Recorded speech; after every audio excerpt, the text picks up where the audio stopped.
परी की जादुई सोने और चांदी की 2 फ्रॉक। बहुत समय पहले की बात है। किसी गांव में पूजा और राधिका अपनी सौतेली माँ मीना के साथ रहती थी। पूजा और राधिका की माँ की मृत्यु बचपन में ही हो गई थी और उनके पिताजी शहर की एक कंपनी में काम करते थे। राधिका और पूजा की माँ की मृत्यु होने के बाद उनके पिता को उन दोनों का ध्यान रखने में बहुत दिक्कतें आती थी। इसलिए उनके पिता ने मीना नाम की औरत से दूसरी शादी कर ली ताकि उनकी दोनों बेटियों की परवरिश अच्छे से हो सके। मीना की एक अपनी बेटी भी थी जिसका नाम डॉली था। शुरू में मीना पूजा और राधिका के पिता के सामने राधिका और पूजा से बहुत अच्छा व्यवहार करती थी और उनका पूरा ध्यान रखती थी। परंतु उनके पिता के शहर चले जाने के बाद मीना उन दोनों से घर का सारा काम करवाती थी और उन्हें कभी कभी तो भरपेट खाना भी नहीं देती थी। ऐसे ही समय बीत रहा था। एक दिन डॉली अपनी माँ के पास आती है और कहती है, माँ, मैं अपने दोस्तों के साथ मॉल घूमने गई थी और वहाँ मुझे एक ड्रेस पसंद आ गई और वो ड्रेस कोई और ना ले ले, उससे पहले ही वो ड्रेस मुझे खरीदनी है। ठीक है मेरी प्यारी बेटी, चलो तुम्हारे लिए ड्रेस खरीद कर लाते हैं, तभी तो मेरी बेटी दुनिया की सबसे खूबसूरत बेटी लगेगी। वैसे कितने की है वो ड्रेस? ज्यादा पैसों की नहीं है माँ, बस 7,000 रुपए की है। जल्दी चलो वरना तो कोई और खरीद लेगा उसे। डॉली और मीना मॉल जा ही रही होती है कि तभी पूजा कहती है, माँ, मेरे सारे कपड़े पुराने हो गए हैं और फट गए हैं। कृपया आप मेरे लिए सस्ते से कपड़े ला दीजिए। चुप कर बेवकूफ लड़की, अभी कुछ दिन पहले ही तेरे लिए बाजार के कपड़े खरीद कर लाई थी। इतनी जल्दी फट गए तेरे कपड़े? अब तुझे वही फटे पुराने कपड़े पहनने होंगे और शाम को जब मैं लौट के आऊंगी तो मुझे खाना बना मिलना चाहिए, नहीं तो तेरी खैर नहीं। इतना कहकर डॉली और मीना वहाँ से चली जाती है और पूजा शाम के खाने के लिए बाजार से सब्जी खरीदने जाती है। पूजा बाजार से सब्जी लेने जा ही रही होती है कि तभी रास्ते में उसको एक बूढ़ी औरत दिखाई देती है जो रोड पार नहीं कर पा रही थी। क्या हुआ बूढ़ी दादी, आप इस सड़क के किनारे क्यों बैठी हो? क्या मैं आपकी मदद कर सकती हूँ? बेटी, मैं अंधी हूँ और मैं घर का रास्ता भूल गई हूँ। कृपया करके तुम मुझे ये सड़क पार करवा दो। इतना सुनकर पूजा उस बूढ़ी औरत को सड़क पार करवाती है। फिर जब पूजा वहाँ से जाने लगती है तभी वो बूढ़ी दादी एक परी में बदल जाती है और बूढ़ी दादी पूजा को आवाज लगाकर कहती है, रुको पूजा, आप कौन है? यहाँ पर तो एक बूढ़ी दादी थी ना, अचानक से वो इतनी जल्दी कहाँ चली गई? पूजा, मैं ही वो बूढ़ी दादी थी। मैं परीलोक में अपनी बाकी परी सहेलियों के साथ रहती हूँ। मेरी सारी सहेलियाँ कहती है कि पृथ्वीलोक के लोग बहुत ज्यादा स्वार्थी होते हैं, वो कभी भी किसी की मदद नहीं करते। परंतु मुझे लगता था कि जरूर पृथ्वीलोक पर कोई अच्छा इंसान होगा, इसलिए मैं पृथ्वीलोक पर घूमने आई थी। क्या आप एक परी हैं और आप परीलोक में रहती हैं और आप यहाँ घूमने आई हो? मुझे यकीन ही नहीं हो रहा।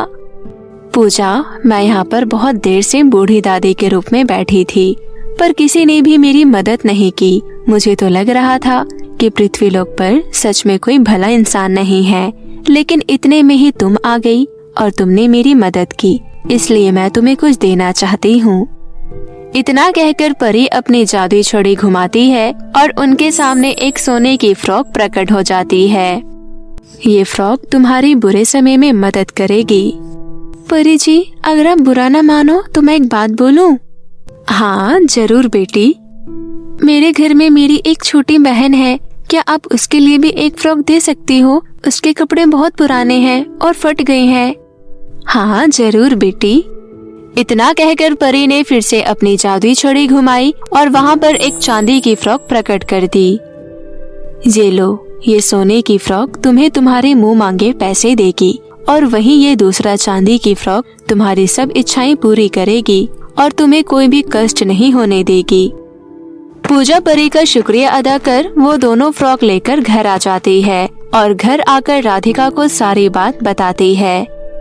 दीदी, अब तो हमारे पास 2 जादुई फ्रॉक है, क्यों ना अब हम ये घर छोड़ दे? अब तो हम इन फ्रॉक से कुछ भी मांग सकते हैं।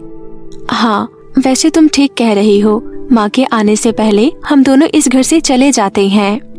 यही योजना बनाकर पूजा और राधिका मीना के आने से पहले वहाँ से निकल जाते हैं और एक जंगल में आ जाते हैं। अब उन दोनों को रहने के लिए एक घर की जरूरत थी। पूजा जादुई सोने के फ्रॉक से एक घर मांगती है। इतना कहते ही वहाँ पर एक घर प्रकट हो जाता है और दोनों उस घर के अंदर चली जाती है। अंदर जाकर दोनों देखती है कि उसके अंदर जरूरत की सभी चीजें हैं और साथ में ही स्वादिष्ट स्वादिष्ट खाना भी रखा हुआ है। दोनों बहनें उस घर में हंसी खुशी रहने लगती है। कुछ समय बाद राधिका और पूजा के पिताजी शहर से छुट्टी लेकर गांव वापस आते हैं। उन दोनों के पिता मीना से आकर कहते हैं, मीना, मेरी दोनों प्यारी बेटी राधिका और पूजा कहाँ पर हैं? जी पता नहीं, पूजा और राधिका कहाँ चली गई। मैं डोली के साथ मॉल गई थी और जब घर लौट कर आई तो दोनों घर पर नहीं थी। उस दिन से रो रो कर मेरा बुरा हाल है। पता नहीं मेरी दोनों बेटी किस हाल में होगी। तो तुमने पुलिस की मदद नहीं ली? और ये बात कब की है? नहीं, मैंने पुलिस की मदद नहीं ली और इस बात को कम से कम 1 महीना हो चुका है। मुझे तो तुम्हारी बातों पर भरोसा ही नहीं हो रहा है। जरूर तुमने मेरी बेटियों को कुछ कहा होगा। पता नहीं किस हाल में होंगी मेरी बेटियां। मुझे उनकी चिंता हो रही है। मैं जा रहा हूँ। जिस घर में मेरी दोनों बेटियां रहेंगी, मैं भी उन्हीं के साथ रहूँगा।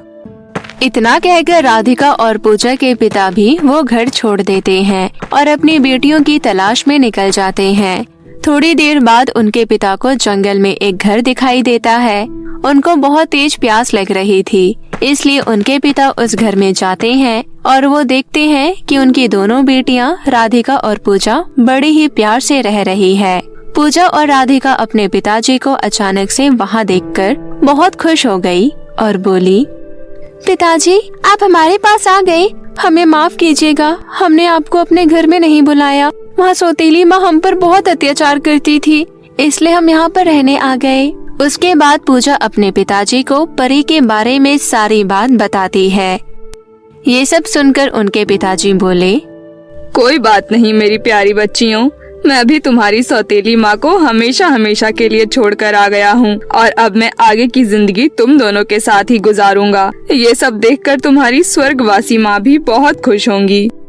उस दिन के बाद से राधिका और पूजा अपने पिताजी के साथ उस घर में हंसी खुशी रहने लगी। गर्भवती परी बनी माँ। सूरजपुर गांव में एक नवीन नाम का एक युवक अपनी पत्नी और अपनी 2 बेटियों के साथ रहता था। वो मजदूरी करके अपने बच्चों का पालन पोषण करता था। कुछ समय बाद उसकी पत्नी गर्भवती हो जाती है। अरे सुनो डार्लिंग, इस बार लड़का ही होना चाहिए। अगर लड़की हुई तो मैं उसे उठाकर नदी में फेंकाऊंगा, समझी? आप ये कैसी बातें कर रहे हो? लड़का लड़की पैदा करना क्या मेरे हाथ में है? ये सब तो ऊपर वाले की मर्जी से होता है। अरे बकवास बंद कर औरत। मैं क्या कोल्हू का बैल हूँ जो 24 घंटे काम करता रहूंगा? घर में मैं अकेला कमाने वाला हूँ और तुम तीनों खाने वाले हो। अगर एक और लड़की हुई तो मुझे उसे भी खिलाना पड़ेगा। आखिरी बार बोल रहा हूँ, अगर लड़की हुई तो मैं उसे घर में नहीं रखूंगा, समझी तू? गुस्से में नवीन वहाँ से चला जाता है। इसी तरह काफी दिन बीत जाते हैं और उसकी पत्नी को एक बच्चा होता है। नवीन खुशी खुशी अपनी पत्नी के पास जाता है। अरे वाह, मेरा बेटा हुआ है ना? नवीन की पत्नी कुछ नहीं बोल पाती। मैं कुछ पूछ रहा हूँ, मुझे जवाब दो। माफ कीजिएगा, लेकिन इस बार भी बेटी हुई है। ये बात सुनकर नवीन गुस्सा हो जाता है। लड़की को उठाकर वहाँ से चलने लगता है। रुक जाओ, मेरे बच्चे को मत ले जाओ, आपके आगे हाथ जोड़ती हूँ मैं। लेकिन उस पर किसी भी बात का कोई फर्क नहीं पड़ता। वो उसे गांव की पास वाली नदी पर ले जाता है। मुझे माफ कर देना बिटिया, मैं एक गरीब मजदूर हूँ। मैं तेरा ख्याल नहीं रख सकता, इसलिए तेरा मर जाना ही सही है। इतना कहकर नवीन बच्चे को नदी के किनारे छोड़ आता है। वो छोटी बच्ची जोर जोर से रोने लग जाती है। नदी के पास एक पेड़ के नीचे माया चुड़ैल सो रही थी। उसके कानों में बच्चे के रोने की आवाज आ जाती है। कौन रो रहा है ये? कौन मेरी नींद खराब कर रहा है? मैं उसे जिंदा नहीं छोड़ूंगी। तभी वो देखती है नदी के किनारे एक छोटी सी बच्ची रो रही थी। अरे वाह, इतनी प्यारी मासूम बच्ची है। लगता है इसका अभी अभी जन्म हुआ है। नया नया बच्चा खाना तो मुझे बहुत पसंद है। मैं इस बच्चे को अभी खा जाऊंगी। माया चुड़ैल उस बच्चे को उठा लेती है। तभी वहाँ पर सोनम परी आ जाती है। परी अपने जादू से चुड़ैल के हाथों से उस बच्ची को छीन लेती है। दुष्ट चुड़ैल, तेरी इतनी हिम्मत कि तू इस मासूम सी बच्ची को खाने की सोच रही है। अरे, इस बच्ची ने ठीक से इस दुनिया में कदम तक नहीं रखा कि तू इसे खाने की सोच रही है। अरे, इसके माँ बाप भी तो इसे यहाँ पर मरने के लिए छोड़ गए हैं। अगर मैं इसे खा जाऊंगी तो इसमें बुरा ही क्या है। मैं इसके माता पिता को ढूंढकर उन्हें सजा जरूर दूंगी, लेकिन इस मासूम को तुझे कभी नहीं खाने दूंगी। मेरे रास्ते से हट जा परी, नहीं तो तू बेवजह मारी जाएगी। अगर तेरे में हिम्मत है तो तू मुझसे ये बच्चे छीन कर दिखा। इतना कहकर परी बच्ची को लेकर गायब हो जाती है। कहाँ गई परी? आज तो तूने मेरा भोजन मुझसे छीन कर ठीक नहीं किया। आज नहीं तो कल मैं तुझे ढूंढ ही लूंगी और उस बच्चे के साथ साथ तुझे भी मार कर खा जाऊंगी। परी उस बच्ची को लेकर उसी के गांव में पहुंच जाती है। वो वहां के लोगों से उसके माता पिता के बारे में पता करती है, लेकिन सभी उसे मना कर देते हैं। परी बच्ची को लेकर अपने परिलोक चली जाती है। अरे, ये तुम किसका बच्चा लेकर आई हो? सोनम परी रानी परी को सारी बातें बताती है। तुम बहुत ही अच्छी और नेक दिल की परी हो। मुझे तुम पर गर्व है, लेकिन तुम इस बच्चे को यहाँ परीलोक में नहीं रख सकती। तुम्हें तो पता है ना, परीलोक का वातावरण इंसानों के लिए सही नहीं है। अगर तुमने इस बच्चे को ज्यादा देर यहाँ रखा तो ये बच्ची मर सकती है। रानी परी, आप ही बताइए मैं क्या करूं? किसके पास छोड़कर आऊं इसे? तुम इसके माता पिता का पता लगाओ। अगर वो नहीं मिले तो तुम इस बच्ची को किसी अनाथ आश्रम में छोड़ आना। वहाँ पर इसका बहुत अच्छे से ख्याल रखा जाएगा। सोनम परी वहाँ से चली जाती है। नहीं, मैं इस बच्ची को अनाथ आश्रम नहीं छोड़ूंगी। कितनी मासूम सी बच्ची है। अगर इसके माँ बाप मुझे नहीं मिले तो इस बच्ची को मैं ही पालूंगी और मैं ही इसकी यशोदा की तरह माँ बनूंगी। उसके बाद सोनम परी एक आम लड़की का रूप बना लेती है और उसी के गांव में रहने लग जाती है और वो बच्चे का नाम संध्या रखती है और संध्या की हर ख्वाहिश पूरी करती है और बहुत अच्छे से उसका पालन पोषण करती है। अब संध्या धीरे धीरे बड़ी हो गई थी और एक बहुत अच्छे स्कूल में पढ़ने लगी थी और वहीं दूसरी तरफ माया चुड़ैल उसी दिन से सोनम परी और उसकी बच्ची को ढूंढ रही थी। मैं अपना बदला जरूर लूंगी और तुझे ढूंढकर तड़पा तड़पा कर मार डालूंगी। एक दिन सोनम परी अपने परीलोक लौट रही थी, तभी माया चुड़ैल उसे देख लेती है और सोनम परी का पीछा करती है। परी धरती पर आकर आम इंसान का रूप ले लेती है और चुपचाप अपने घर चली जाती है। चुड़ैल भी उसका पीछा करती है। मेरा प्यारा बच्चा, ये देखो मैं तुम्हारे लिए कितनी सारी चॉकलेट्स लेकर आई हूँ। वाह माँ, आप दुनिया की सबसे अच्छी माँ हो। आप मेरी सारी इच्छाएं पूरी करती हो। अच्छा, तो ये परी यहाँ छिपकर बैठी है। मेरी नजरों से कोई नहीं बच सकता। एक दिन सोनम अपने घर से परीलोक को जाती है, तभी चुड़ैल परी को जाते हुए देख लेती है और सोनम परी का रूप बनाकर उसके घर पर पहुंच जाती है। अरे बिटिया, तुम यहाँ क्या कर रही हो? आओ बेटा, मेरे साथ चलो, मैं तुम्हें घुमा कर लाती हूँ। संध्या ये सुनकर बहुत खुश हो जाती है और माया चुड़ैल के साथ चल पड़ती है। कहाँ लेकर जा रही हो माँ? बस यहाँ पास में ही मेरी एक सहेली रहती है, मैं उससे मिलने जा रही थी तो सोचा तुम्हें भी ले चलूं। तभी चुड़ैल संध्या को अपनी गुफा में ले जाती है और वहाँ जाकर अपने असली रूप में आ जाती है। संध्या माया चुड़ैल को अपने सामने देखकर डर जाती है। आप कौन हो? मुझे यहाँ क्यों लेकर आई हो? मेरी माँ कहाँ है? तू चिंता मत कर, तेरी माँ को लेकर मैं यहाँ जरूर आऊंगी और तुम दोनों माँ बेटी को मारकर कच्चा खाऊंगी। उधर परी अपने घर पहुँच जाती है। संध्या, संध्या बेटा, बिटिया कहाँ हो बेटा? देखो मम्मा आ गई, तुम्हारे लिए इतने सारे खिलौने और चॉकलेट लाई है। कहाँ हो बेटा? लेकिन उसे संध्या की कोई आवाज नहीं आती। सोनम परी बाहर आती है और अपनी बिटिया को इधर उधर ढूंढने लगती है। तभी वहाँ पर एक आदमी आता है। दीदी, मैं खेतों में काम कर रहा था, तब मैंने आपकी बेटी को चुड़ैल की गुफा में जाते हुए देखा। सोनम परी के रूप में आ जाती है और गुस्से में चुड़ैल की गुफा के अंदर जाती है। आ गई तू, मुझे तेरा ही इंतजार था। इस गुफा में तू मेरा कुछ भी नहीं बिगाड़ सकती। यहाँ सिर्फ मेरी ही शक्ति काम करती है। परी माया चुड़ैल के ऊपर वार करती है, लेकिन वहाँ उसकी शक्ति बिल्कुल काम नहीं करती। वो चुड़ैल परी को भी बंदी बना लेती है। देख चुड़ैल, मेरी बच्ची को छोड़ दे, नहीं तो मैं तुझे जिंदा नहीं छोड़ूंगी।